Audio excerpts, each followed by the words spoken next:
And we are back, and the game is live. Game 3, here to determine if we're going to have another 3-0. And, you know, based off of some of the other results, Sean, you know, with the amount of people that we've got here and the great talent, I'm not surprised, but at the same time, I am surprised here, especially in the matchup with Mana, him getting 3-0'd. Select, you know, although it just is disappointing, I could kind of understand it. And First was certainly the favorite going into here, but man, so far it has just been absolute devastation by only one side here in these matchups thus far. We might go 3-0 and 3-0s. Marcus, it would be so symbolic in some weird kind of way that I would read into heavily because I'm like a high schooler.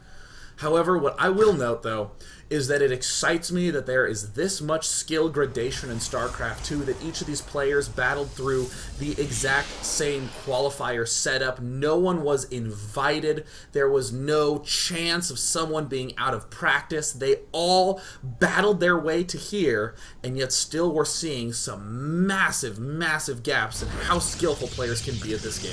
Yeah, and I mean, that just makes it even more interesting.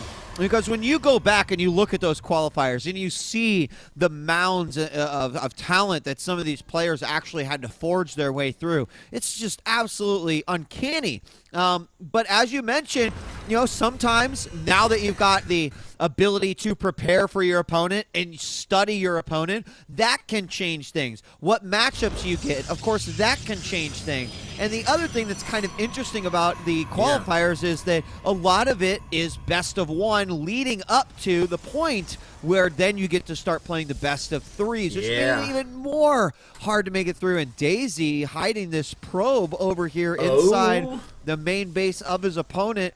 Don't know what he's got planned for him, but he certainly is going to try to keep that guy under wraps. This may be our last chance to. Let's introduce the players in the top left with a just crushing performance in games 1 and 2. Currently with the lead, it is LGIM's First, up 2-0. And in the southeast position as the red Protoss, it is ESC.Daisy. Oh God, I think he's just going to go straight 4-gate all the way. I mean, let's see. He is queuing up that probe, number 20. That should be his last probe. He's going to go Zealot, Stalker, Gate, Gate, Gate, Stalker. There's the first Chrono Boost coming immediately. And here's the telltale sign for First. He's in the main base. He sees a half-full Nexus, no gas. And most importantly of all, weirdly, is there is no Chrono Boost on the Stalker. That is going to immediately make him go, wait a minute, let me loop back around to this gas. And there he sees the gas. I'm nearly 100% certain that Daisy will put no units in there, especially with this probe hiding in the main. Yeah, and the probe has not been caught yet. Obviously, with the one probe he's got, the second one offers a nice distraction. And this might make First feel comfortable that, hey, I just took out that probe that was inside my main base. So the question is will the pylon be able to go down? Yeah, it looks like there's the 3 gateways going down. Marcus, he's going to start building that one pylon at 510.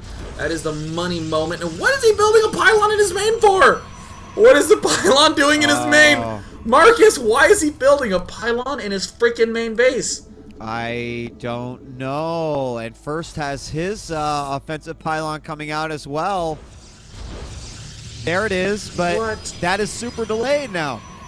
That is... Is it? I don't think it'll be up with the rest of the units. Oh.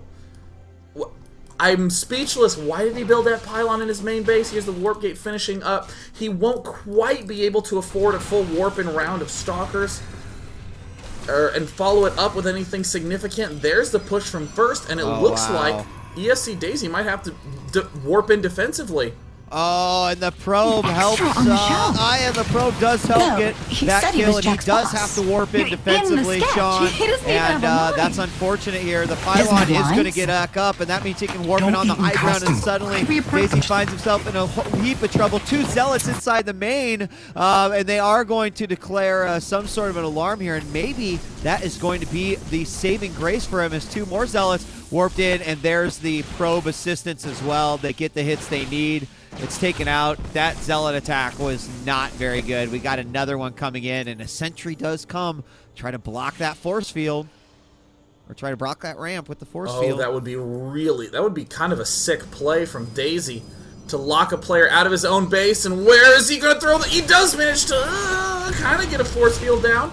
It's going to be a little bit iffy. We see the Stalkers from reinforcement coming in from Daisy into the main base, but there the pylon gets killed off and there's no probe nearby. It's all going to be Daisy doing some nice micro, and First looks to be in a world of trouble, Marcus. Daisy might finally get the win he needs with a standard 4 gate, but there's the Immortal at the top of the ramp. The Immortal instantly target fires the Weekend. One, but no, it looks like Daisy's going to whip back around to a little target firing of his own, but there is just no gateway anywhere in sight. There is not, and another Stalker does fall, but the damage was done. And, you know, overall, I just want to see how many... There was only 2 probe kills in that engagement, and there it is, tuck-tail lead for Daisy here. And he's got to go back to the drawing board on this one. Oh, Daisy is just in such a nice position. It's all those little flubs, the pylon being able to be shot from the low ground, having that split commitment where he half had to defend, half had to attack. I mean, what's so beneficial about getting that pylon in the main is that you get a front and center warp-in opportunity into the main, but Daisy tried to get tricky. He tried to invite First to attack his own main base, so his Zealot warp-in would theoretically be stronger, but then suddenly Daisy was in this awkward spot where he's like, well, do I warp in at home? Do I warp in the main? How much do I warp in the main? And I think Daisy might have made the mistake of getting a little too overeager. Should have waited till maybe 4 or 5 Zealots to go in. I mean, it's just a hard call when you haven't pushed aggressively with those first 3 4-gating units. Yeah, and I mean, what do you think about the reaction of putting the Nexus down, especially just being at such a lack of units at this point in time? I mean, we are going to see the Stalker move forward. Oh, he's going to barely miss a couple force fields blown there as well, but he barely misses the snag of that particular Stalker right there. But what do you think about that Nexus? Is that really going to hinder his ability to be able to defend a potential push here? I think it's the correct decision to make in this situation for 2 reasons. One, you see that your opponent had only 2 gateways, so it's predictable the early pressure he'll do. It's either going to be Immortal base or Immortal with a Colossus thrown in there. Or, you know, maybe he'll go for Immortal Warp Prism drop, but still, 4 gateways. You can defend against that Immortal Warp Prism drop pretty reasonably. And also with the second Gas Geyser up for Daisy, he knows he can rely a little bit more on sentries, but you have to get those Chronos down on the Immortals to deal with the Colossus, and it looks like Daisy has only 1 Immortal out. Yeah, it's not really pretty, and the Colossus negating those force fields. There's a supporting pylon here at the front, and he's going to go for it. Sentries do have quite a bit of energy, but those force fields only going to be so helpful. There the initial force fields come out, broken by the Colossus. He moves it back quite nicely, and just the amount of devastation over on Daisy's side is uncanny. There it is, GG. GG. It's not even a